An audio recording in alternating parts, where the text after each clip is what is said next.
Fonctionnaire accuse la mairie d'Amiens d'harcèlement moral. Employé depuis 22 ans, il dit avoir été mis au placard depuis l'arrivée d'une nouvelle chef de service. En arrêt maladie et face au silence de la maire d'Amiens elle-même, il a déposé plainte. Pierre-Guillaume Crégnoux avec Nicolas Corcel. La maire d'Amiens couvre-t-elle une affaire de harcèlement moral? C'est le sentiment de ce fonctionnaire référent d'un service de la ville. L'homme que nous rencontrons se dit en souffrance. Il témoigne par la voix de son avocat. Son histoire, c'est une mise au placard progressive depuis l'arrivée de sa supérieure il y a 2 ans. Une notation en baisse, une mise à l'écart, une suppression de poste, une dégradation des conditions de travail qui ont un impact effectivement sur sa santé et sur son évolution physique et mentale.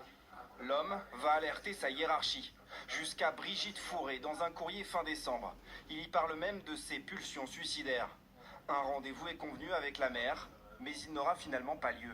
Moi, plusieurs semaines après, j'ai écrit directement en tant qu'avocat, évidemment, à Madame la maire pour l'alerter à nouveau sur la situation et surtout pour lui demander, puisqu'en sa qualité d'employeur, elle a un certain nombre d'obligations pour protéger un agent qui est victime d'harcèlement moral, ce qu'elle avait mis en place pour endiguer ce harcèlement moral.